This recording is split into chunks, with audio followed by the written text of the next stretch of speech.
जय गणपति जी। जय गणपति मैम। जय गणपति। 1 मिनट में शुरू कर रहे हैं।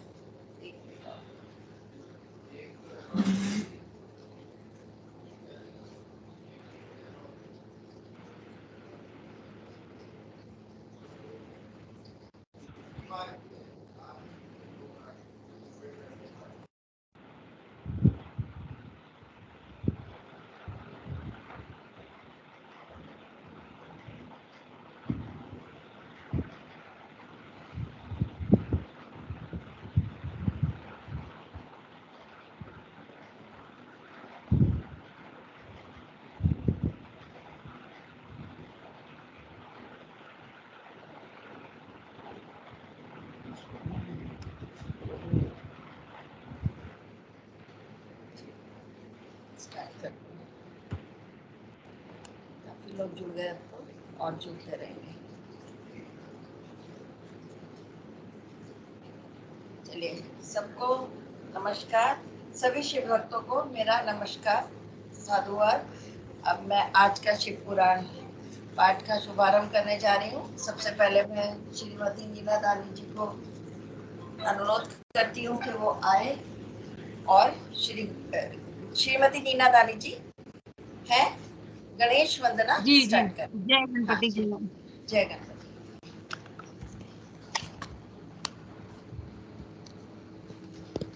सभी भक्तों को मेरा जय गणपति जी। आज के शिव पुराण के पाठ की हम शुभारंभ करने जा रहे हैं।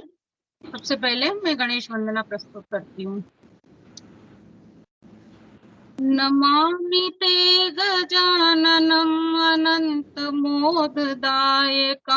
नमामि ते गजाननम् अनंत मोददायकं समस्त विघ्नहारकं समस्त विनाशकं मुदाकरं सुखाकरं मम प्रिय गणाधिकं नमामि ते विनायकं हृदय कमल निवासिनं नमामि ते गजाननं अनंत मोददायकं बुद्धिबल प्रदायकं समस्त विघ्नहारकं धूम्रवर्ण शोभनम् एकदन्तमोहनं भजामि ते कृपाकरं मम हृदय विहारिणं नमामि ते गजाननम् अनन्तमोददायकं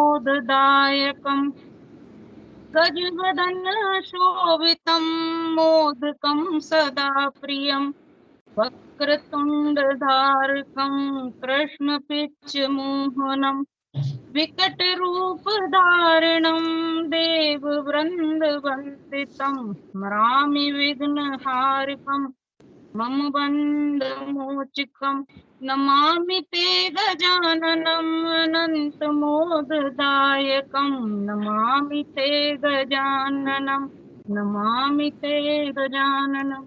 जय गणपति की जय भोलेनाथ। जय गणपति की। बहुत अच्छा, आप नई नई रोज लाके सुना रहे हैं।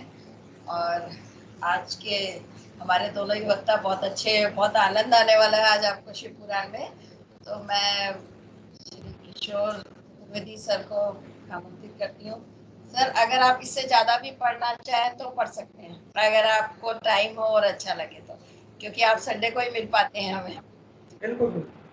हाँ, जय गणपति की। स्टार्ट करें। सभी शिव भक्तों को मेरा नमस्कार, वंदन। सबसे पहले गणेश जी की प्रार्थना के बाद में प्रारंभ करूंगा। ओम श्रीमंगणाधिपते नमः। ओम लक्ष्मी नारायणाभ्याम नमः। ओम उमा महेश्वराभ्याम नमः। ओम शची पुरंदराभ्याम नमः। ओम वाणी ऋणगर्भभ्याम नमः। ओम मातृपितृचरण कमलभ्यो नमः। ओम इष्ट देवताभ्यो नमः। ओम कुल देवताभ्यो नमः। ओम ग्राम देवताभ्यो नमः। ओम वास्तु देवताभ्यो नमः। ओम सर्वभ्यो देवभ्यो नमः। ओम सर्वभ्यो ब्राह्मणभ्यो नमः। ओम सिद्धि बुद्धि सहिताय श्रीमन गणाधिपते नमः। जय गणपति। आज शिव पुराण के इस खंड में हम बात करेंगे शिव जी की कथा के बारे में। दक्ष की 60 कन्याओं का विवाह, दक्ष और वीरणी के यहाँ देवी शिवा का अवतार, दक्ष द्वारा उनकी स्तुति तथा सती के सद्गुणों एवं चेष्टाओं से माता पिता की प्रसन्नता। ब्रह्मा जी कहते हैं, देवर्षि, इसी समय दक्ष के इस बर्ताव को जानकर मैं भी वहां आ पहुंचा और पूर्ववत उन्हें शांत करने के लिए सांत्वना देने लगा। तुम्हारी प्रसन्नता को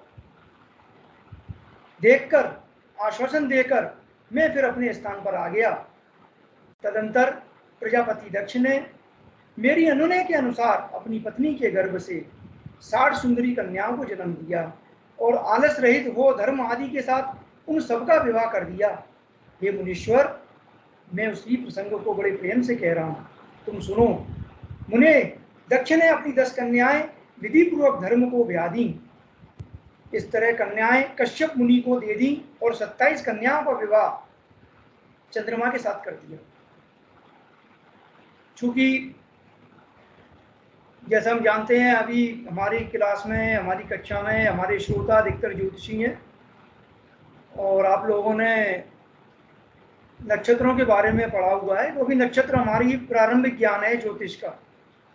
तो नक्षत्रों का रिलेशन यहाँ पर दिया हुआ है कि 27 जो नक्षत्र हैं उन 27 कन्याओं का विवाह चंद्रमा के साथ कर दिया। इसलिए चंद्रमा का महत्व नक्षत्र के रूप में ज्यादा माना जाता है। तो एक बात ध्यान आई, इसलिए मैंने आपको बता दिया, चूंकि कथा चल रही है। तो भूत या बहुपुत्र अंगिरा तथा कृशाशव को उन्होंने 2 कन्याएं दी और शेष 4 कन्याओं का विवाह ताक्षर या अरिष्टनेमी के साथ कर दिया।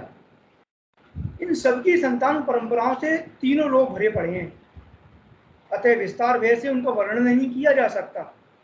कुछ लोग शिवा या सती को दक्ष की ज्येष्ठ पुत्री बताते हैं, दूसरे लोग उन्हें मझली पुत्री कहते हैं तथा कुछ अन्य लोग सबसे छोटी पुत्री मानते हैं। कल्प भेद से ये तीनों मत ठीक हैं।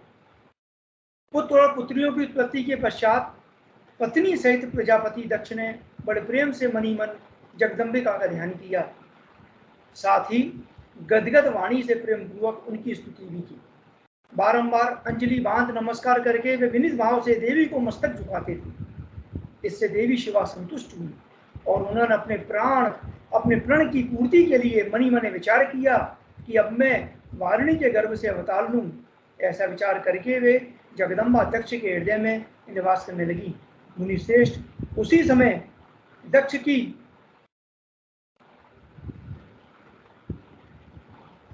अन्ना को बढ़ाते हुए मैंने दक्ष के साथ तुम्हारा सुंदर स्नेहपूर्ण संबंध स्थापित कराया। तुम मेरे पुत्र हो, मुनियों में श्रेष्ठ और संपूर्ण देवताओं के प्रिय हो, अतः बड़े प्रेम से तुम्हें बड़ी शोभा होने लगी है। फिर उत्तम मुहूर्त देखकर दक्ष ने अपनी पत्नी में प्रसन्नतापूर्वक गर्भाधान किया। तब दयालु शिवा दक्ष पत्नी के चित्त में निवास करने लगी। उनमें गर्भधारण के सभी चिन्ह प्रकट हो गए। एतात उस अवस्था में वारिणी की शोभा बढ़ गई और उसके चित्त में अधिक हर्ष छा गया। भगवती शिवा के निवास के प्रभाव से वीरिणी महामंगल रूपिणी हो गई। दक्ष ने अपने कुल संप्रदाय, वेद ज्ञान और हार्दिक उत्साह के अनुसार प्रसन्नता पूर्वक पुंसवन आदि संस्कार संबंधी श्रेष्ठ क्रियाएं संपन्न की। उन कर्मों के अनुष्ठान के समय महान उत्सव हुआ। प्रजापति ने ब्राह्मणों को उनकी इच्छा के अनुसार धन दिया। इस अवसर पर वीरिणी के गर्भ में देवी का निवास हुआ जानकर श्री विष्णु आदि सभी देवताओं को बड़ी प्रसन्नता हुई। उन सबने वहां आकर जगदम्बा का स्तवन किया और समस्त लोगों का उपकार करने वाली देवी शिवा को बारंबार प्रणाम किया। वे सब देवता प्रसन्नचित्त हो दक्ष प्रजापति तथा वीरिणी की बुरी बुरी प्रशंसा करके अपने अपने स्थान को लौट गए। तब लौकिक गति का निर्वाह कराकर 10वें महीने के पूर्ण होने पर चंद्रमा आदि ग्रहों तथा ताराओं की अनुकूलता से युक्त सुखद मुहूर्त में देवी शिवा शीघ्र ही अपनी माता के सामने प्रकट हुई। उनके अवतार लेते ही प्रजापति दक्ष बड़े प्रसन्न हुए और उन्हें महान तेज से दैदीप्यमान देख उनके मन में यह विश्वास हो गया कि साक्षात वे शिवा देवी ही मेरी पुत्री के रूप में प्रकट हुई हैं। उस समय आकाश से फूलों की वर्षा होने लगी, मेघ जल बरसाने लगे। मुनीश्वर सती के जन्म लेते ही संपूर्ण दिशाओं में तत्काल शांति छा गई। देवता आकाश में खड़े हो मांगलिक बाजे बजाने लगे। अग्निशालाओं की बुझी हुई अग्नियां सहमा प्रज्वलित हो उठी और सब कुछ परम मंगलमय हो गया। वीरिणी के गर्भ से साक्षात जगदम्बा को प्रकट हुए देखकर दक्ष ने दोनों हाथ जोड़कर नमस्कार किया और बड़े भक्ति भाव से उनकी बड़ी स्तुति की।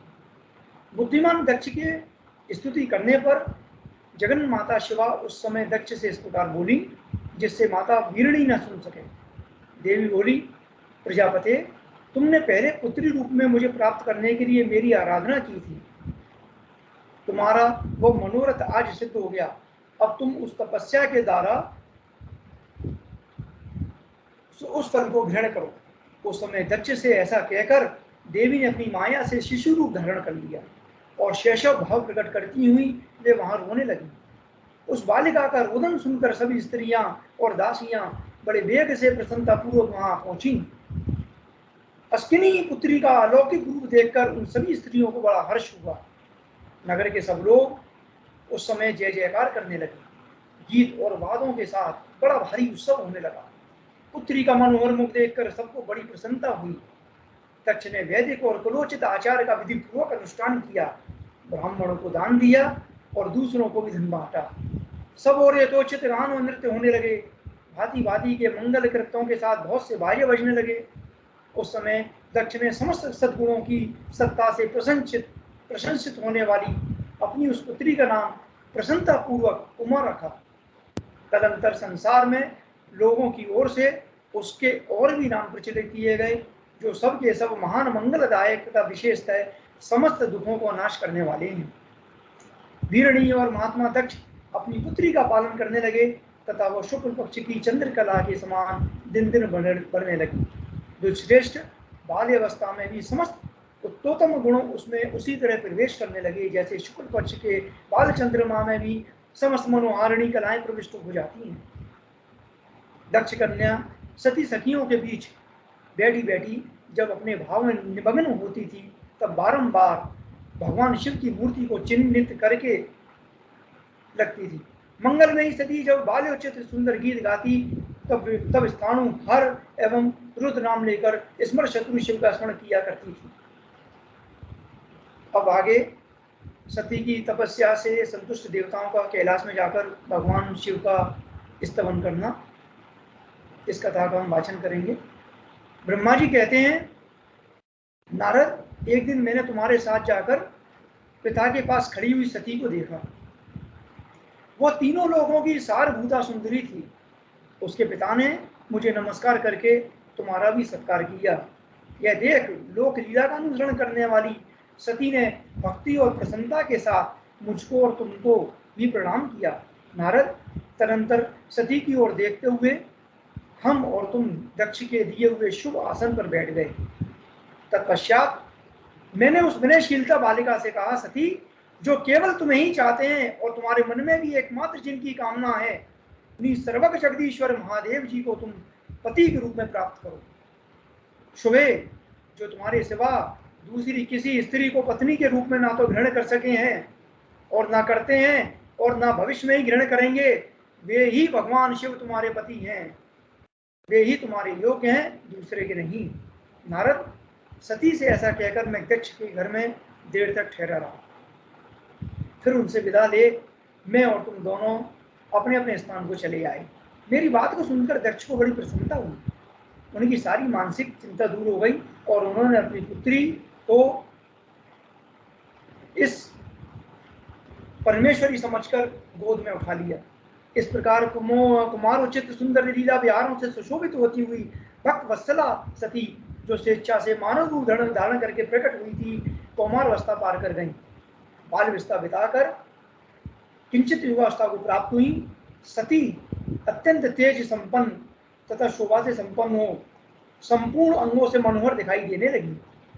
लोकेश दक्ष ने देखा कि सती के शरीर में युवावस्था के लक्षण प्रकट हो रहे हैं। उनके मन में चिंता हुई कि मैं महादेव जी के साथ इनका विवाह कैसे करूं। सती स्वयं महादेव जी को पाने की प्रतिदिन अभिलाषा रखती थी। अतः पिता के मनोभाव को समझकर वे माता के निकट गईं। विशाल बुद्धि वाली सती रूपणी परमेश्वरी शिवा ने अपनी माता वीरणी से भगवान शंकर की प्रसन्नता के निमित्त तपस्या करने के लिए आज्ञा मांगी। माता की आज्ञा मिल गई। अतः दृढ़ता पूर्वक व्रत का पालन करने वाली सती ने महेश्वर को पति के रूप में प्राप्त करने के लिए अपने घर पर ही उनकी आराधना आरंभ कर दी। आश्विन मास में नंदा, जिसे हम प्रतिपदा, षष्ठी और एकादशी कहते हैं, इन तिथियों में उन्होंने भक्ति पूर्वक गुड़, भात और नमक चढ़ाकर भगवान शिव का पूजन किया और उन्हें नमस्कार करके उसी नियम के साथ उस मास को व्यतीत किया। कार्तिक मास की चतुर्दशी को सजाकर रखे हुए मालपुओं और खीर से परमेश्वर शिव की आराधना करके वे निरंतर उनका चिंतन करने लगी। मार्गशीर्ष मास के कृष्ण पक्ष की अष्टमी तिथि को तिल, जौ और चावल से हर की पूजा करके ज्योतिर्मय दीप दिखाकर अथवा आरती करके सती दिन बिताती थी। पौष मास के शुक्ल पक्ष की सप्तमी को रात भर जागरण करके प्रातःकाल खिचड़ी का नैवेद्य लगा के वे शिव की पूजा करती थी। माघ की पूर्णिमा को रात को जागरण करके सवेरे नदी में नहाती और गीले वस्त्र से ही तट पर बैठकर भगवान शंकर की पूजा करती थी।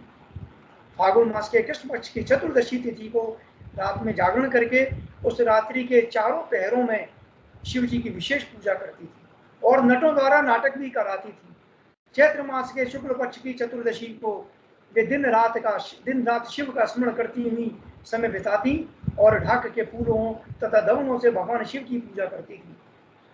वैशाख शुक्ला तृतीया को सती तिल का आहार करती और नए जौ के भात से रुद्रदेव की पूजा करके उस महीने को बिताती थी। ज्येष्ठ की पूर्णिमा को रात में सुंदर वस्तुओं तथा भटक तैया के फूलों से शंकर जी की पूजा करके वे निराहार रहकर ही मास व्यतीत करती थी। आषाढ़ के शुक्ल पक्ष की चतुर्दशी को काले वस्त्र और बटकटैया के फूलों से वे रुद्रदेव का पूजन करती थी। श्रावण मास के शुक्ल पक्ष की अष्टमी एवं चतुर्दशी को वे यज्ञोपवीतों, वस्त्रों तथा कुश की पवित्री से शिव की पूजा किया करती थी।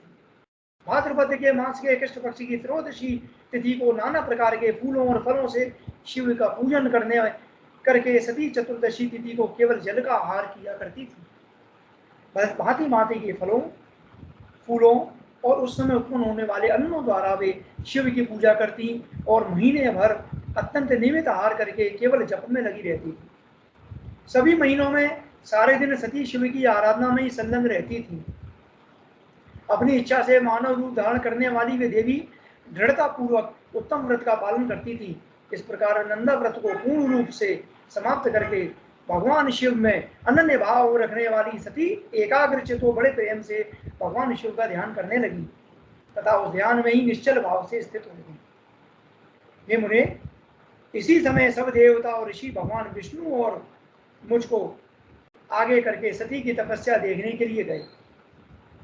वहां आकर देवताओं ने देखा सती मूर्तिमती दूसरी सिद्धि के समान जान पड़ती हैं। वे भगवान शिव के ध्यान में निमग्न हो उस समय सिद्धावस्था को पहुंच गई थी। समस्त देवताओं ने बड़ी प्रसन्नता के साथ वहां दोनों हाथ जोड़कर सती को नमस्कार किया। मुनियों ने भी मस्तक झुकाए तथा श्री हरि आदि के मन में भी प्रीति उमड़ाई। श्री विष्णु आदि सब देवता और मुनि आश्चर्यचकित हो सती देव की तपस्या की भूरी भूरी प्रशंसा करने लगे। फिर देवी को प्रणाम करके वे देवता और मुनि तुरंत ही गिरिश्रेष्ठ कैलाश को गए, जो भगवान शिव को बहुत प्रिय है। सावित्री के साथ मैं और लक्ष्मी के साथ भगवान वासुदेव भी प्रसन्नतापूर्वक महादेव जी के निकट गए। वहां जाकर भगवान शिव को देखते ही बड़े वेग से प्रणाम करके सब देवताओं ने दोनों हाथ जोड़ विनित भाव से नाना प्रकार के स्तुतियों द्वारा उनकी स्तुति करके अंत में कहा कि हे शिव, हे प्रभु, आपकी सत्वरज और तमु नामक जो तीन शक्तियां हैं उनके राग आदि वेग असाय, वेदत्रयी अथवा लोकत्रयी आपका स्वरूप है। आप शरणागतों के पालक हैं तथा आपकी शक्ति बहुत बड़ी है, उसकी कहीं कोई सीमा नहीं है। आपको नमस्कार है। हे दुर्गापते, जिनकी इंद्रियां दुष्ट हैं, वश में नहीं हो पाती, उनके लिए आपकी प्राप्ति का कोई मार्ग सुलभ नहीं है। आप सदा भक्तों के उद्धार में तत्पर रहते हैं। आपका तेज छिपा हुआ है। आपको मेरा नमस्कार है। आपकी माया शक्ति रूपा जो अहम बुद्धि है उससे आत्मा का स्वरूप ढक गया है। अतएव यह मूल बुद्धि जीव अपने स्वरूप को नहीं जान पाता। आपकी महिमा का पार पाना अत्यंत कठिन ही नहीं, सर्वदा असंभव है। हम आप महाप्रभु को मस्तक झुकाते हैं। ब्रह्मा जी कहते हैं, नारद, इस प्रकार महादेव जी की स्तुति करके श्री विष्णु आदि सभी देवता उत्तम भक्ति से मस्तक झुकाए हुए प्रभु शिव जी के आगे चुपचाप खड़े हो गए। अब ब्रह्मा जी रुद्रदेव ने से सती के साथ विवाह करने का अनुरोध श्री विष्णु द्वारा अनुमोदन और श्री रुद्र की इसके लिए स्वीकृति, इसके बारे में जो कथा है उसका हम वाचन करते हैं। ब्रह्मा जी कहते हैं कि श्री विष्णु आदि देवताओं द्वारा की हुई उस स्तुति को सुनकर सबकी उत्पत्ति के हेतुभूत भगवान शंकर बड़े प्रसन्न हो गए और जोर जोर से हंसने लगे। मुझे ब्रह्मा और विष्णु को अपनी अपनी पत्नी के साथ आया देख महादेव जी ने हम लोगों से यथोचित वार्तालाप किया और हमारे आगमन का कारण पूछा। रुद्र बोले, हे हरे, हे विदे तथा हे देवताओं और महर्षियों, आज निर्भय होकर यहाँ अपने आने का ठीक ठाक कारण बताओ। तुम लोग किस लिए आए और कौन सा कार्य आ पड़ा है, वह सब मैं सुनना चाहता हूँ, क्योंकि तुम्हारे द्वारा की गई स्तुति से मेरा मन बहुत प्रसन्न है। हे मुने, महादेव जी के इस प्रकार पूछने पर भगवान विष्णु की आज्ञा से मैंने वार्तालाप आरंभ किया। मुझे ब्रह्मा ने कहा, देवदेव महादेव करुणा सागर प्रभु, हम दोनों इन देवताओं और ऋषियों के साथ जिस उद्देश्य से यहाँ आए हैं उसे सुनिए। वृषभध्वज, विशेषतः आपके लिए ही हमारा यहाँ आगमन हुआ है, क्योंकि हम तीनों सारथी हैं और सृष्टि चक्र के संचालन रूप प्रयोजन की सिद्धि के लिए एक दूसरे के सहायक हैं। सारथी को सदा परस्पर यथायोग सहयोग करना चाहिए, अन्यथा यह जगत टिक नहीं सकता। महेश्वर, कुछ ऐसे असुर उत्पन्न होंगे जो मेरे हाथ से मारे जाएंगे। कुछ भगवान विष्णु के और कुछ आपके हाथों नष्ट होंगे। हे महाप्रभु, कुछ असुर ऐसे होंगे जो आपके वीर से उत्पन्न हुए पुत्र के हाथ से ही मारे जा सकेंगे। हे प्रभु, कभी कोई विरले ही असुर ऐसे होंगे जो माया के हाथों द्वारा वधु को प्राप्त होंगे। आप भगवान शंकर की कृपा से देवताओं को सदा उत्तम सुख प्राप्त होगा। घोर असुरों का विनाश करके आप जगत को सदा स्वास्थ्य एवं अभय प्रदान करेंगे। अथवा यह भी संभव है कि आपके हाथ से कोई असुर न मारा जाए, क्योंकि आप सदा योग युक्त रहते हुए राग द्वेष से रहित हैं तथा एकमात्र दया करने में ही लगे रहते हैं। हे भोले भंडारी, हे ईश, यदि वे असुर भी आराधित हो, आपकी दया से अनुग्रहित होते रहे, तो सृष्टि और पालन का कार्य कैसे चल सकता है। अतः हे वृषभ ध्वज, आपको प्रतिदिन सृष्टि के चालन के लिए, आदि कार्य के लिए, उपयुक्त कार्य करने के लिए उद्यत रहना चाहिए। यदि सृष्टि पालन और संहार रूप कर्म न करने हो, तब तो हमने माया से जो भिन्न भिन्न शरीर धारण किए हैं, उनकी कोई उपयोगिता अथवा औचित्य ही नहीं रह जाएगा। वास्तव में हम तीनों एक ही हैं, कार्य के भेद से भिन्न भिन्न देह धारण करके स्थित हैं। वास्तव में यदि कार्य भेद ना हो, ना सिद्ध हो, तब तो हमारे रूप भेद का कोई प्रयोजन ही नहीं रहता। तो ये देव एक ही परमात्मा महेश्वर तीन स्वरूप में अभिव्यक्त हुए हैं। इस रूप भेद में उनकी अपनी माया ही कारण है। वास्तव में प्रभु स्वतंत्र हैं, वे लीला के उद्देश्य से ही सृष्टि आदि कार्य करते हैं। भगवान श्री हरि उनके बाएं अंग से प्रकट हुए हैं, मैं ब्रह्मा उनके दाएं अंग से प्रकट हुआ हूँ, और आप रुद्रदेव उन सदाशिव के हृदय में आविर्भूत हुए हैं। अतः आप ही शिव के पूर्ण रूप हैं प्रभु। इस प्रकार अभिन्न रूप होते हुए भी हम तीन रूप में प्रकट हैं। सनातन देव, हम तीनों उन्हीं भगवान सदाशिव और शिव के पुत्र हैं। इस यथार्थता का आप हृदय से अनुभव कीजिए। प्रभु, मैं और श्री विष्णु आपके आदेश से प्रसन्नता पूर्वक लोक की सृष्टि और पालन के कार्य कर रहे हैं तथा कार्य कारणवश सपत्निक भी हो गए हैं। अतः आप भी विश्व हित के लिए तथा देवताओं को सुख पहुंचाने के लिए एक परम सुंदरी रमणी को अपनी पति बनाने के लिए ग्रहण करें। हे महादेव, हे महेश्वर, एक बात और है, उसे भी सुनिए। मुझे पहले के वृतांत का स्मरण हुआ है। पूर्व काल में आपने शिव स्वरूप से जो बात हमारे सामने कही थी, वही इस समय में सुना रहा। आपने कहा था, ये ब्रह्मांड, मेरा ऐसा ही उत्तम रूप तुम्हारे अंग विशेष ललाट से प्रकट होगा, जिसकी लोक में रुद्र नाम से प्रसिद्धि होगी। तुम ब्रह्मा सृष्टि करता हो गए, श्री हरि जगत का पालन करने वाले हुए, और मैं सगुण रूद रूप होकर संहार करने वाला होऊंगा। एक स्त्री के साथ विवाह करके लोक के उत्तम कार्य की सिद्धि करूंगा। अपनी कभी भी बात को याद करके आप अपनी ही पूर्व प्रतिज्ञा को पूर्ण कीजिए। हे स्वामिन, आपका यह आदेश है कि मैं सृष्टि करूं, श्री हरि पालन करें, और आप स्वयं संहार हेतु बनकर प्रकट हों। सो आप साक्षात शिव ही संहारकर्ता के रूप में प्रकट हुए हैं। आपके बिना हम दोनों अपने अपने कार्य करने में समर्थ नहीं हैं। तो हे महादेव, आप एक ऐसी कामनी को स्वीकार करें जो लोक हित के कार्य में तत्पर रहे।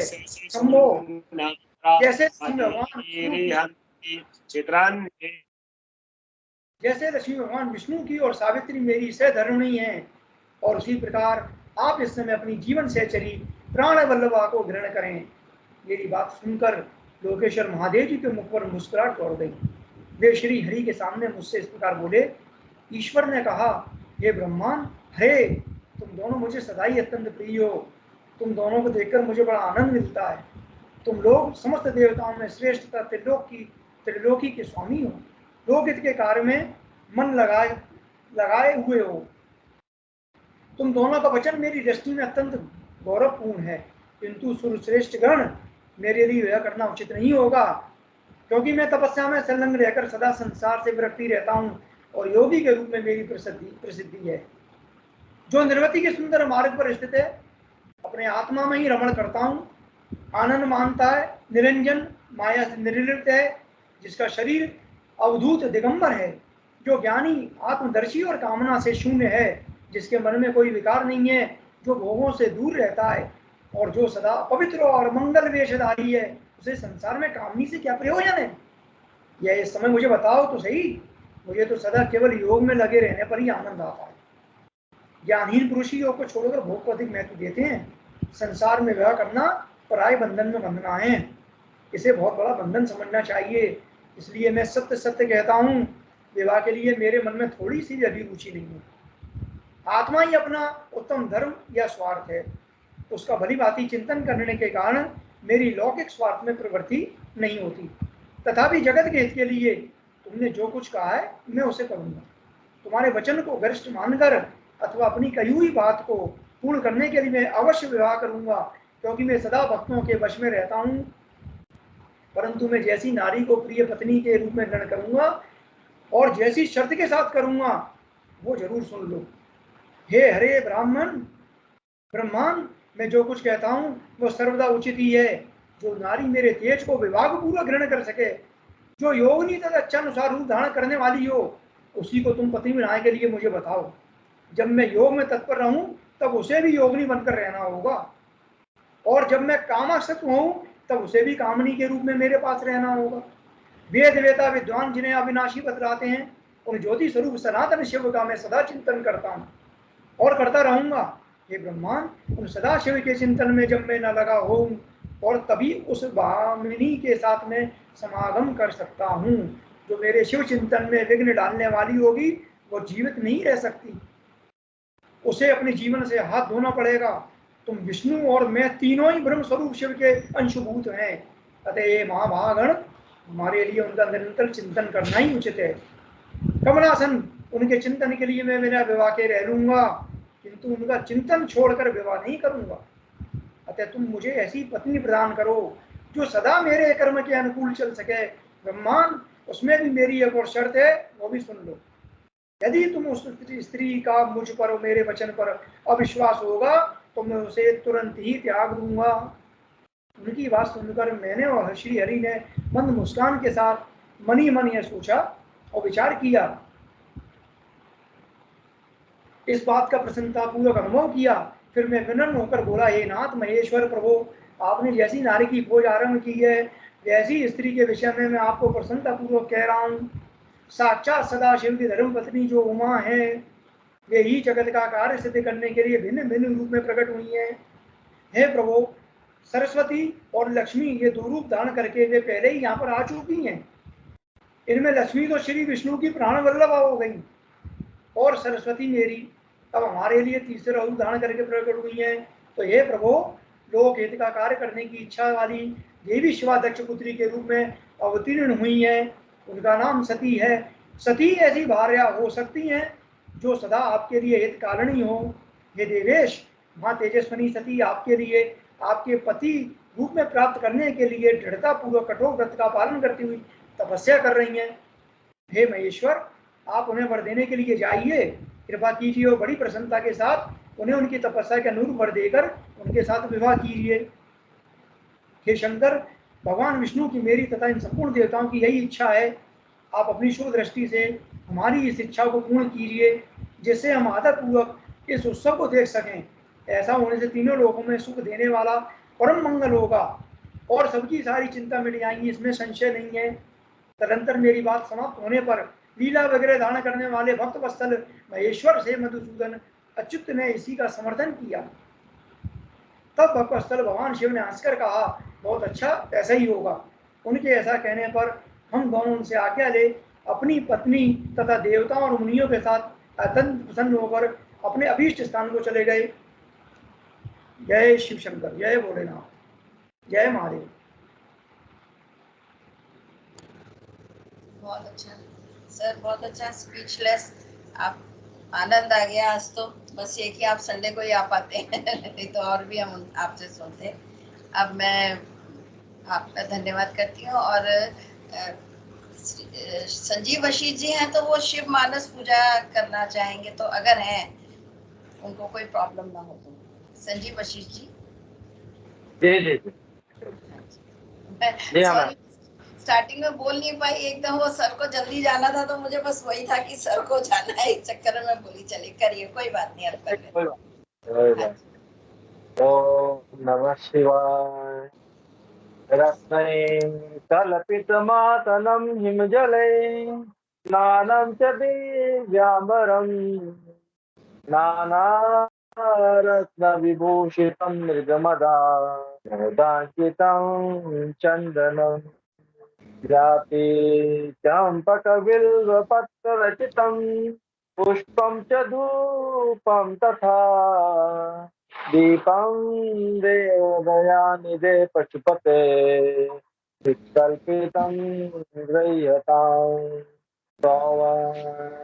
नवखण्ड नवरत्नखण्ड रचिते अत्रे गीतं पायसं भक्ष्यं पञ्चविधं पयोदधियुतं ब्रह्माफलं पानकं शाकानामयुतं जलं रुचिकरं कर्पूरखण्डोज्ज्वलं ताम्बूलं मनसा मया विरचितं भक्त्या प्रभो स्वीकुरु छत्रं चामरयोरिगं व्यजनकं चादर्शकं निर्मलं वीणाभैर्मृदङ्गकाहलकला गीतं च नृत्यं तथा साष्टाङ्गं प्रणति स्तुतिर्बहुविधा एतत्समया सङ्कल्पेन समर्पितं तव विभो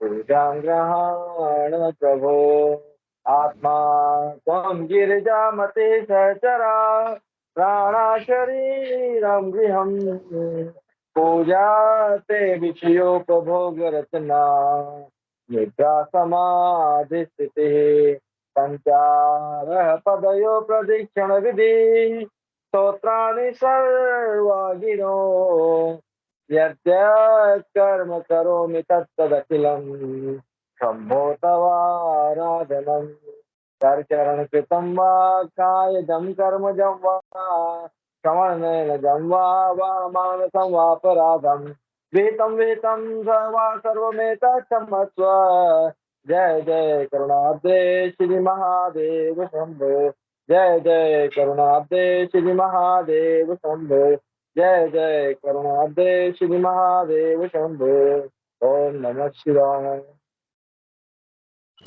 ओम नमः शिवाय। अब मैं श्रीमती देवयानी पुरी को, आज संडे भी है और संक्रांत भी है, तो थोड़ा सा सूर्य देव को याद कर लिया जाए, तो मैं उनको बोलूंगी आए और आदित्य हृदय स्तोत्र का पाठ करें। श्रीमती जय गणपति की।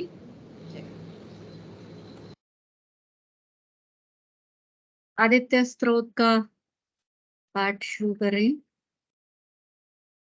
ओम अस्य आदित्य हृदय स्तोत्र यागस्त्य ऋषिरुनुष्टु पंचदः आदित्य हृदय भूतो भगवान ब्रह्म देवता निरस्ताशेष विघ्नतया ब्रह्म विद्या सिद्धो सर्वत्र जय सिद्धो च विनियोगः।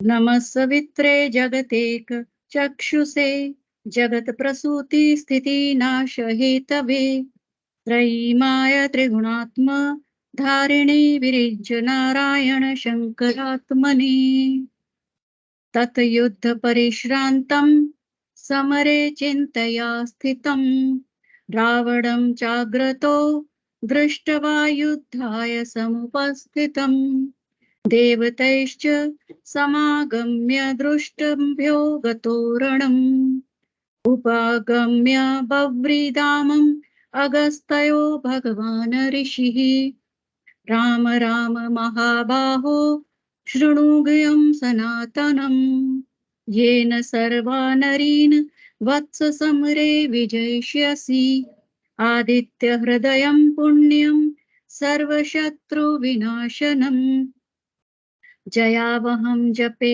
नित्यम् अक्षयं परं शिवम् सर्वमङ्गलमाङ्गल्यं सर्वपापप्रणाशनं चिन्ताशोकप्रशमनम् आयुर्वर्धनमुत्तमम् रश्मिमन्तं समुद्यन्तं देवासुरनमस्कृतं पूज्यस्व विस्वन्तं भास्करं भुवनेश्वरम् सर्वदेवात्मको रोषतेजस्वी रश्मि भावनः एष देवासुरगणान् लोकान् पाति गभस्तिथिव एष ब्रह्मा च विष्णुश्च शिवः स्कन्दः प्रजापतिः महेन्द्रो धनदः कालो यमः सोमो पाम्पति पित्रो वसवः साध्याह्वाश्विनो मरुतो मनः वायुर्वै प्रजापाणम् ऋतुकर्ता प्रभाकरः आदित्यः सविता सूर्यः खगः पूषा गभिस्तमान् सुवर्णसदृशो भानुः हिरण्यरेता दिवाकरः हरिद्वश्वः सहस्रार्चिः सप्तसप्तिमरीचमान् तिम्रोन्मन्थनः शम्भुः त्वष्टा मार्तण्डकोऽशुमान् हिरण्यगर्भः शिशिरः तपनो भास्करो रविः अग्निगर्भोदितेः पुत्रः शङ्खः शिशिरनाशन व्योमनाथस्तमो भेदी ऋग्यजुः सामपारङ्गः धनावृष्टिरपां मित्रो विन्द्यवीति प्लवङ्गम् आतपी मण्डली मृत्युः पिङ्गलः सर्वतापनः कवि विश्वो महातेजा रक्तः सर्वभवोत्वः नक्षत्रग्रहतारणाम् अधिपो विश्वभावनः तेजसामापि तेजस्वी द्वादशात्मन्नमस्तु ते नमः पूर्वाय गिरये पश्चिमाद्रे नमः ज्योतिर्गणानां पतये दिनाधिपतये नमः ज्याय जय भद्राय हर्षवाय नमो नमः नमो नः सहस्रांशो आदित्याय नमो नमः नम उग्राय वीराय सारंगाय नमो नमः नमः पद्मप्रमोदाय मार्तण्डाय नमो नमः ब्रह्मोशाना चतुर्षाय सूर्यादित्यवर्चसे भास्वते सर्वभक्षाय रौद्राय वपुषे नमः तमोध्यानाय हिमाध्यानाय शत्रुध्यानाय मिनात्मने कृतघ्नधराय देवाय ज्योतिषां पतये नमः तप्तचामीकराभाय वह्ने विश्वकर्मणे नमस्तोमोभिद्विघ्नाय रुचये लोकसाक्षिणे नाशयत्येष वैभूतं तदेव सृजति प्रभुः पायतेष तपस्ये वर्षतेष गभस्तिथिभिः एष सुप्तेषु जाग्रतिभूतेषु परनिष्ठितः एषा एवाग्निहोत्रं च फलं चैवाग्निहोत्रिणां वेदाश्च क्रतवश्येव क्रतूनां फलमेव च यानि कृत्यानि लोकेषु सर्व एष रविः प्रभु एनमापात्सु कृच्छ्रेषु कान्तरेषु भयेषु च कीर्तयन् पुरुषः काश्चिन् नावशीदति राघव पूजय स्वेनमेकाग्रो देवदेवं जगत्पतिम् एतत् त्रिगुणतिं जपत्वा युद्धेषु विजयसि अस्मिन् क्षणे महाबाहो रावणं त्वं वधीयसि एवमुक्ता तदागस्त्यो जगाम च यथागतम् एतच्छ्वा महातेजा नष्टशोको भवत तदा धारायमास सुप्रीतो राघवः प्रयातमवान् आदित्यं प्रेक्ष्य जपत्वा तु परमहर्षमावात्वान् त्रिराज्य शुभिर्भूत्वा धनुरदाय वीर्यवान् रावणं प्रेक्ष्य हृष्टात्मा युद्धाय समुपागतम् सर्वयत्नेन महता वधे तस्य धृतो भवत अथ रविवरदन् निरीक्षाय रामं मुदितमनाः परं बृहश्यामणः निशिचरपति संशयम् विदित्वा सुरगणं मध्य गतो वचस्वरेति। इत्रार्षे श्रीमद् रामायणे वाल्मीकि आदित्य काव्ये युद्धकांडे पंचाधिकशतकः सर्गः। ओम सूर्याय नमः। ओम सूर्याय नमः। बहुत अच्छा, धन्यवाद। अब मैं श्रीमती मंजू शर्मा धन्यवाद। जी बुलाती हूँ, अनुरोध करती हूँ आए। वो भी जॉब करती है, वो भी आज ही मिली हमें तो सुनती तो रोज है, लेकिन आज वो आ पाई हमारे बीच, तो मैं उनसे अनुरोध करूंगी कि शिव पुराण पाठ का वो स्टार्ट करें। जय गणपति की सभी को। श्री शिवाय नमस्तुभ्यम। ओम नमः शिवाय। आगे कंटिन्यू करते हैं। सती को शिव से वर की प्राप्ति तथा भगवान शिव का ब्रह्मा जी को दक्ष के पास भेजने का वर्ण करना। ब्रह्मा जी कहते हैं, मुने, उधर सती ने आश्विन मास के शुक्ल पक्ष की अष्टमी तिथि को उपवास करके भक्ति भाव से सर्वेश्वर शिव का पूजन किया। इस प्रकार नंदा व्रत पूर्ण होने पर नवमी तिथि को दिन में ध्यान मग्न हुई। सती को भगवान शिव ने प्रत्यक्ष दर्शन दिया। उनका श्री विग्रह सर्वांग सुंदर एवं गौर वर्ण का था। उनके 5 मुख थे और प्रत्येक मुख में 3-3 नेत्र थे। भाल देश में चंद्रमा शोभा दे रहा था। उनका चित्त प्रसन्न था और कंठ में नील चिन्ह दृष्टि गोचर होता था। उनकी भुजाएं 4 थी। उन्होंने हाथों में त्रिशूल, ब्रह्म कपाल, वर तथा अभय धारण कर रखे थे।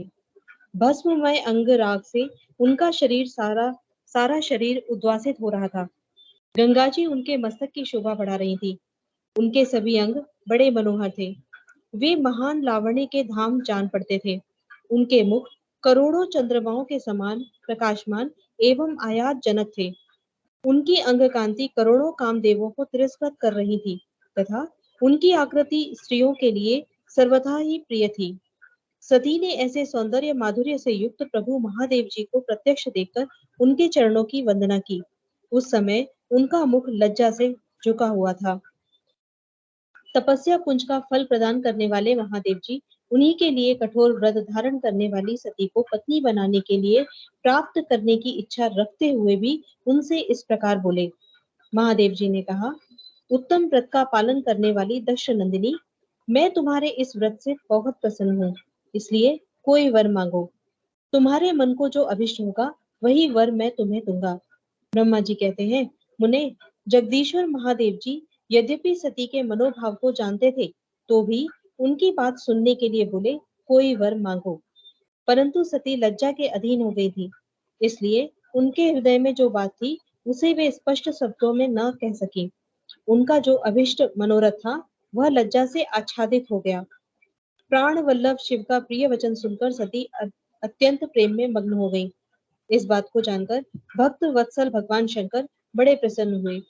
उन्होंने शीघ्रता पूर्वक बारंबार कहने लगे, वर मांगो, वर मांगो। सत्पुरुषों के आश्रयभूत अंतर्यामी शंभु सती की भक्ति के वशीभूत हो गए थे।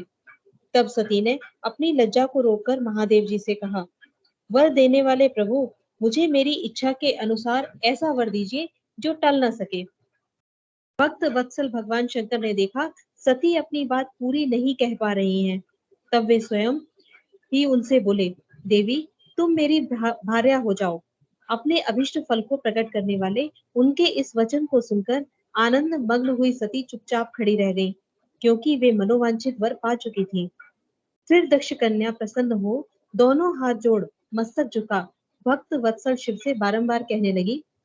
सती बोली, देवादिदेव महादेव, प्रभु जगतपते, आप मेरे पिता को कहकर वैवाहिक विधि से मेरा पाणी ग्रहण करें। ब्रह्मा जी कहते हैं, नारद, सती की यह बात सुनकर भक्त वत्सल महेश्वर ने प्रेम से उनकी ओर देखकर कहा, प्रिय, ऐसा ही होगा। तब दक्ष कन्या सती भी भगवान शिव को प्रणाम करके भक्ति पूर्वक विदा मांग जाने की आज्ञा प्राप्त करके मोह और आनंद से युक्त हो माता के पास लौट गई। इधर भगवान शिव भी हिमालय पर अपने आश्रम में प्रवेश करके दक्ष कन्या सती के वियोग से कुछ कष्ट का अनुभव करते हुए उन्हीं का चिंतन करने लगे। देवर्षि, फिर मन को एकाग्र करके लौकिक गति का आश्रय ले भगवान शंकर ने मन ही मन मेरा स्मरण किया। त्रिशूलधारी महेश्वर के स्मरण करने पर उनकी सिद्धि से प्रेरित हो मैं तुरंत ही उनके सामने खड़ा हुआ। तात, हिमालय के शिखर पर जहाँ सती के वियोग का अनुभव करने वाले महादेव जी विद्यमान थे, वहीं मैं सरस्वती के साथ उपस्थित हो गया। देवर्षि, सरस्वती सहित मुझे आया देख सती के प्रेम पाश में बंधे हुए शिव उत्सुकता पूर्वक बोले। शंभु ने कहा, ब्राह्मण, मैं जब से विवाह के कार्य में स्वार्थ बुद्धि कर बैठा हूँ, तब से अब मुझे इस स्वार्थ में ही स्वतः सा प्रतीत होता है। दक्ष कन्या सती ने बड़ी भक्ति से मेरी आराधना की है। उसके नंदा व्रत के प्रभाव से मैंने उसे अभिष्ट वर देने की घोषणा की। ब्राह्मण, तब उसने मुझसे यह वर मांगा कि आप मेरे पति हो जाइए। यह सुनकर सर्वथा संतुष्ट हो मैंने भी कह दिया कि तुम मेरी पत्नी हो जाओ। तब दाक्षायणी सती मुझसे बोली, जगतपते, आप मेरे पिता को सूचित करके वैवाहिक विधि से मुझे ग्रहण करें। ब्राह्मण, उसकी भक्ति से संतोष होने के कारण मैंने उसका यह अनुरोध भी स्वीकार कर लिया। विधातः तब सती अपनी माता के घर चली गई और मैं यहाँ चला आया। इसलिए अब तुम मेरी आज्ञा से दक्ष के घर जाओ और ऐसा यत्न करो जिससे प्रजापति दक्ष शीघ्र ही मुझे अपनी कन्या का दान कर दें। उनके इस प्रकार आज्ञा देने पर मैं कृतकृत्य और प्रसन्न हो गया तथा उन भक्त वत्सल विश्वनाथ से इस प्रकार बोला। मुझ ब्रह्मा ने कहा, भगवान शंभो, आपने जो कुछ कहा है उस पर भली भांति विचार करके हम लोगों ने पहले ही उसे सुनिश्चित कर दिया है। वृषभध्वज, इसमें मुख्यतः देवताओं का और मेरा भी स्वार्थ है। दक्ष स्वयं ही आपको अपनी पुत्री प्रदान करेंगे, किंतु आपकी आज्ञा से मैं भी उनके सामने आपका संदेश कह दूंगा। सर्वेश्वर महाप्रभु महादेव जी ने ऐसा कहकर मैं अत्यंत वेगशाली रथ के द्वारा दक्ष के घर जा पहुंचा। नारद जी ने पूछा, वक्ताओं, मैं श्रेष्ठ महाभाग विधाता, बताइए, जब सती घर पर लौटकर आई तब दक्ष ने उनके लिए क्या किया? ब्रह्मा जी ने कहा, तपस्या करके मनोवांछित वर पाकर सती जब घर को लौट गई, तब वहां उन्होंने माता पिता को प्रणाम किया। सती ने अपनी सखी के द्वारा माता पिता को तपस्या संबंधी सब समाचार कहलवाया। सखी ने यह भी सूचित किया कि सती को महेश्वर से वर की प्राप्ति हुई है। वे सती की भक्ति से बहुत संतुष्ट हैं। सखी के मुंह से सारा वृत्तांत सुनकर माता पिता को बड़ा आनंद हुआ और उन्होंने महान उत्सव किया। उदार चेता दक्ष और महम मनस्विनी वीरिणी ने ब्राह्मणों को उनकी इच्छा के अनुसार द्रव्य दिया तथा अन्यान्य अंधों और दीनों को भी धन बांटा। प्रसन्नता बढ़ाने वाली अपनी पुत्री को हृदय से लगाकर माता वीरिणी ने उसका मस्तक सूंघा और आनंद मग्न होकर उसकी बारंबार प्रशंसा की। तदनंतर कुछ काल व्यतीत होने पर धर्मज्ञों में श्रेष्ठ दक्ष इस चिंता में पड़े कि मैं अपनी इस पुत्री का विवाह भगवान शंकर के साथ किस तरह करूं। महादेव जी प्रसन्न होकर आए थे, पर वे तो चले गए। अब मेरी पुत्री के लिए वे फिर कैसे यहाँ आएंगे? यदि किसी को शीघ्र ही भगवान शिव के निकट भेजा जाए तो यह भी उचित नहीं जान पड़ता, क्योंकि यदि वे इस तरह अनुरोध करने पर भी मेरी पुत्री को ग्रहण ना करें तो मेरी याचना निष्फल हो जाएगी। इस प्रकार चिंता में पड़े हुए प्रजापति दक्ष के सामने मैं सरस्वती के साथ सहसा उपस्थित हुआ। मुझ पिता को आया देख दक्ष प्रणाम करके विनीत भाव से खड़े हो गए। उन्होंने मुझ स्वयं भू को यथा योग्य आसन दिया। तदनंतर दक्ष ने जब मेरे आने का कारण पूछा, तब मैंने सब बातें बताकर उनसे कहा, प्रजापति, भगवान शंकर ने तुम्हारी पुत्री को प्राप्त करने के लिए निश्चय ही मुझे तुम्हारे पास भेजा है। इस विषय में जो श्रेष्ठ कृत्य हो उसका निश्चय करो। जैसे सती ने नाना प्रकार के भावों से तथा सात्विक व्रत के द्वारा भगवान शिव की आराधना की है, उसी तरह वे भी सती की आराधना करते हैं। इसलिए दक्ष, भगवान शिव के लिए ही संकल्पित एवं प्रकट हुई अपनी इस पुत्री को तुम अविलंब उनकी सेवा में सौंप दो। इससे तुम कृतकृत्य हो जाओगे। मैं नारद के साथ जाकर उन्हें तुम्हारे घर ले आऊंगा। फिर तुम उन्हीं के लिए उत्पन्न हुई अपनी इस पुत्री को का हाथ उनके हाथ में दे दो। ब्रह्मा जी कहते हैं, नारद, मेरी यह बात सुनकर मेरे पुत्र दक्ष को बड़ा हर्ष हुआ। वे अत्यंत प्रसन्न होकर बोले, पिताजी, ऐसा ही होगा। मुने, तब मैं अत्यंत हर्षित हूँ वहां से उस स्थान को लौटा जहाँ लोक कल्याण में तत्पर रहने वाले भगवान शिव बड़ी उत्सुकता से मेरी प्रतीक्षा कर रहे थे। नारद, मेरे लौट आने पर स्त्री और पुत्री सहित प्रजापति दक्ष भी पूर्ण काम हो गए। वे इतने संतुष्ट हुए मानो अमृत पीकर अघा गए हों। अध्याय 17। ब्रह्मा जी से दक्ष की अनुमति पाकर देवताओं और मुनियों सहित भगवान शिव का दक्ष के घर जाना, दक्ष द्वारा सबका सत्कार तथा सती और शिव का विवाह। ब्रह्मा जी कहते हैं, नारद, तदनंतर मैं हिमालय के कैलाश शिखर पर रहने वाले परमेश्वर महादेव शिव को लाने के लिए प्रसन्नता पूर्वक उनके पास गया और उन इस प्रकार बोला, वृषभध्वज, सती के लिए मेरे पुत्र दक्ष ने जो बात कही है उसे सुनिए और जिस कार्य को वे अपने लिए असाध्य मानते हैं उसे सिद्ध हुआ ही समझिए। दक्ष ने कहा कि मैं अपनी पुत्री भगवान शिव के ही हाथ में दूंगा, क्योंकि उन्हीं के लिए यह उत्पन्न हुई है। शिव के साथ सती का विवाह हो, यह कार्य तो मुझे स्वतः ही अभिष्ट है। फिर आपके भी कहने से इसका महत्व और अधिक बढ़ गया। मेरी पुत्री ने स्वयं इसी उद्देश्य से भगवान शिव की आराधना की है और इस समय शिवजी भी मुझसे इसी के विषय में अन्वेषण कर रहे हैं। इसीलिए मुझे अपनी कन्या अवश्य ही भगवान शिव के हाथ में देनी है। विधातः वे भगवान शंकर शुभ लग्न और शुभ मुहूर्त में यहाँ पधारे, उस समय मैं उन्हें शिक्षा के तौर पर अपनी यह पुत्री दे दूंगा। वृषभध्वज, मुझसे दक्ष ने ऐसी बात कही है, अतः आप शुभ मुहूर्त में उनके घर चलिए और सती को ले आइए। उन्हें मेरी यह बात सुनकर भक्त वत्सल रुद्र लौकिक गति का आश्रय ले हंसते हुए मुझसे बोले, संसार की सृष्टि करने वाले ब्रह्मा जी, मैं तुम्हारे और नारद के साथ ही दक्ष के घर चलूंगा, अतः नारद का स्मरण करो। अपने मरीचि आदि मानस पुत्रों को भी बुला लो। विधे, मैं उन सबके साथ दक्ष के निवास स्थान पर चलूंगा। मेरे पार्षद भी मेरे साथ रहेंगे। नारद, लोकाचार के निर्वाह में लगे हुए भगवान शिव के इस प्रकार आज्ञा देने पर मैंने तुम्हारा और मरीचि आदि पुत्रों का भी स्मरण किया। मेरे याद करते ही तुम्हारे साथ मेरे सभी मानस पुत्र मन में आदर की भावना लिए शीघ्र ही वहां आ पहुंचे। उस समय तुम सब लोग हर्ष से उत्फुल्ल हो रहे थे। फिर रुद्र के स्मरण करने पर शिव भक्तों के सम्राट भगवान विष्णु भी अपने सैनिकों तथा कमला देवी के साथ गरुड़ पर आरूढ़ हो तुरंत वहां आ गए।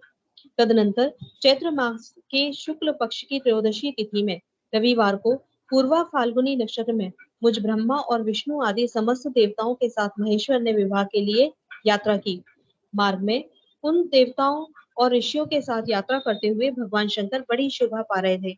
वहां जाते हुए देवताओं, मुनियों तथा आनंद मग्न मन वाले प्रमथ गणों का रास्ते में बड़ा उत्सव हो रहा था। भगवान शिव की इच्छा से वृषभ, व्याघ्र, सर्प, जटा और चंद्रकला आदि सब के सब उनके लिए यथा योग्य आभूषण बन गए। तदनंतर वेग से चलने वाले बलवान बलिवर्द नंदिकेश्वर पर आरूढ़ हुए महादेव जी श्री विष्णु आदि देवताओं को साथ लिए क्षण भर में प्रसन्नता पूर्वक दक्ष के घर जा पहुंचे। वहां विनीत चित्त वाले प्रजापति दक्ष समस्त आत्मीय जनों के साथ भगवान शिव की अगवानी के लिए उनके सामने आए। उस समय उनके समस्त अंगों में हर्ष जनित रोमांच हो आया था। स्वयं दक्ष ने अपने द्वार पर आए हुए समस्त देवताओं का सत्कार किया। वे सब लोग सुश्रेष्ठ शिव को बिठाकर उनके पार्श्व भाग में स्वयं भी मुनियों के साथ क्रमशः बैठ गए। इसके बाद दक्ष ने मुनियों सहित समस्त देवताओं की परिक्रमा की और उन सबके साथ भगवान शिव को घर के भीतर ले आए।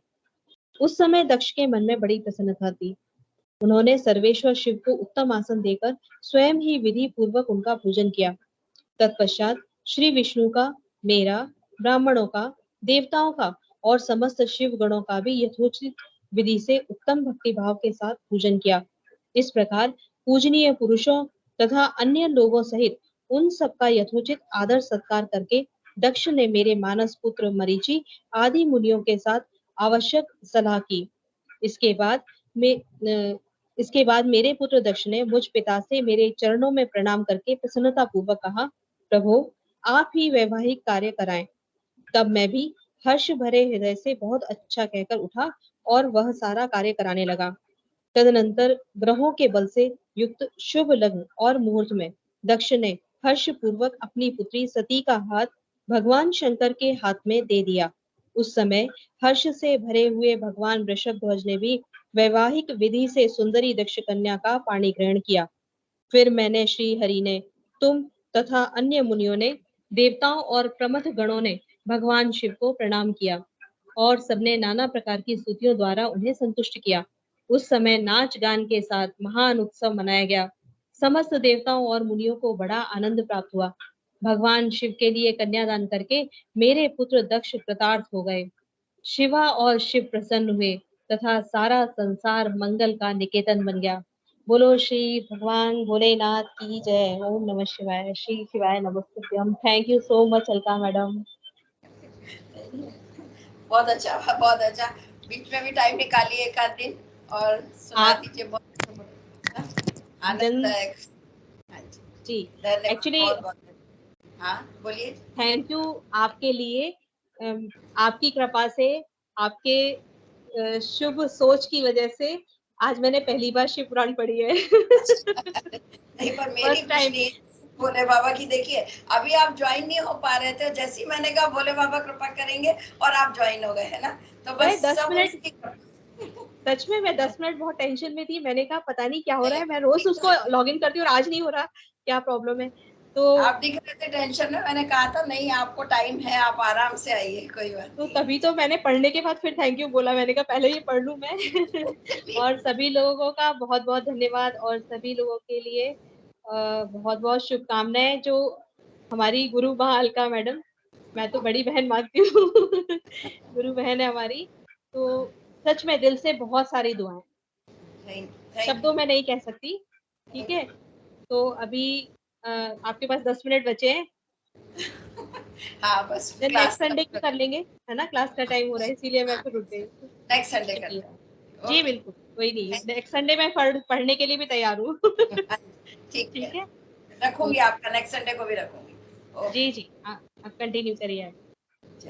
अब मैं श्रीमती शालिनी शर्मा जी को बुलाती हूँ, आए और ओम नमः महामृत्युंजय मंत्र का 9 बार जाप करें। श्रीमती शालिनी शर्मा जी आइए। जय गणपति। ओम नमः शिवाय। ओम त्र्यंबकं यजामहे सुगंधिं पुष्टिवर्धनम् उर्वारुकमिव बन्धनान् मृत्योर्मुक्षीयमामृतात्। ओम त्र्यंबकं यजामहे सुगंधिं पुष्टिवर्धनम् उर्वारुकमिव बन्धनान् मृत्योर्मुक्षीयमामृतात्। ॐ त्र्यम्बकं यजामहे सुगन्धिं पुष्टिवर्धनम् उर्वारुकमिव बन्धनान् मृत्योर्मुक्षीयमामृतात्। ॐ त्र्यम्बकं यजामहे सुगन्धिं पुष्टिवर्धनम् उर्वारुकमिव बन्धनान् मृत्योर्मुक्षीयमामृतात्। ॐ त्र्यम्बकं यजामहे सुगन्धिं पुष्टिवर्धनम् उर्वारुकमिव बन्धनान् मृत्योर्मुक्षीयमामृतात्। ॐ त्र्यम्बकं यजामहे सुगन्धिं पुष्टिवर्धनम् उर्वारुकमिव बन्धनान् मृत्योर्मुक्षीयमामृतात्। ॐ त्र्यम्बकं यजामहे सुगन्धिं पुष्टिवर्धनम् उर्वारुकमिव बन्धनान् मृत्योर्मुक्षीयमामृतात्। ॐ त्र्यम्बकं यजामहे सुगन्धिं पुष्टिवर्धनम् उर्वारुकमिव बन्धनान् मृत्योर्मुक्षीयमामृतात्। ॐ त्र्यम्बकं यजामहे सुगन्धिं पुष्टिवर्धनम् उर्वारुकमिव बन्धनान् मृत्योर्मुक्षीयमामृतात्। ओम नमः शिवाय।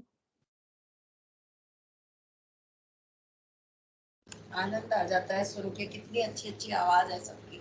चलिए अब ओम नमः शिवाय का जाप कर लें थोड़ा सा, और सब लोग म्यूट करके मेरे साथ प्लीज बोलिएगा ओम नमः शिवाय, जो मैं बोलूंगी, और म्यूट कर लीजिएगा।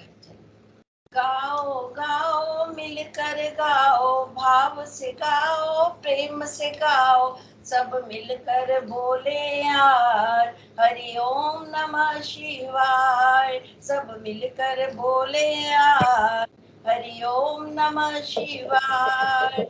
ओम नमः शिवाय हरि ओम नमः शिवाय। ओम नमः शिवाय हरि ओम नमः शिवाय। भाइयों बोलो बहनों बोलो, भाइयों बोलो बहनों बोलो, भाव से बोलो आज हरि ओम नमः शिवाय। भाव से बोलो आज हरि ओम नमः शिवाय। ओम नमः शिवाय हरि ओम नमः शिवाय। ओम नमः शिवाय हरि ओम नमः शिवाय।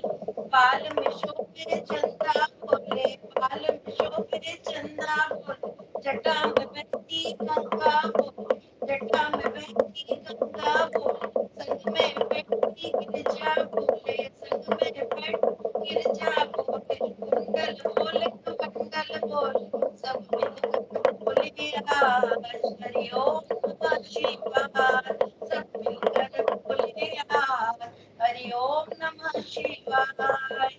ओम नमः शिवाय हरि ओम नमः शिवाय। ओम नमः शिवाय हरि ओम नमः शिवाय। ओम नमः शिवाय हरि ओम नमः शिवाय। चल रहा है, वो भी दर्शन हो रहे हैं, गुरु जी के रुद्राभिषेक चल रहा है। आप सब लोग से मैं कहना चाहूंगी कि कल सोमवार हम सारे सावन के सोमवार और प्रदोष को रुद्राभिषेक करते हैं। सुबह 8:30 बजे रुद्राभिषेक स्टार्ट होगा। जिसको भी इसमें शामिल होना है आप लोग मुझ पे नाम लिखवा सकते हैं। अगर करना चाहते हैं तो कर लीजिए, सिर्फ सुनना चाहते हैं तो सुन लीजिए। गुरुजी 8:15 बजे आप लोग सब ऑनलाइन ज्वाइन कर लीजिए और 8:30 बजे से हम लोग 1 घंटे का शिव महिमन से रुद्राभिषेक करते हैं। सारे सावन के पूरे 8 सोमवार को करेंगे हम लोग। तो इसीलिए आप लोग जो भी इसमें हैं ज्वाइन होना चाहते हैं ज्वाइन हो सकते हैं। अब हम हे भगवान, हे भोले बाबा, हमारे पाठ में, श्रवण में, भक्ति में, भाव में कोई भी गलती हुई हो तो हमें माफ करना। हम सब पे अपनी कृपा दृष्टि बनाए रखना। जय हो। ओम नमः शिवाय। ओम नमः शिवाय। काल हर कष्ट आज के आनंद की जय। विश्व का कल्याण का हर हर महादेव। कल मिलते हैं 11 बजे सब लोग। और अगर आप लोग रुद्राभिषेक में शामिल होना चाहते हैं तो 8:30 बजे ज्वाइन कर लीजिए। लिंक मैं भेज दूंगी ग्रुप में। जय जय हो गुरु जी। गुरु जी जय गणपति की। आप बहुत बिजी है।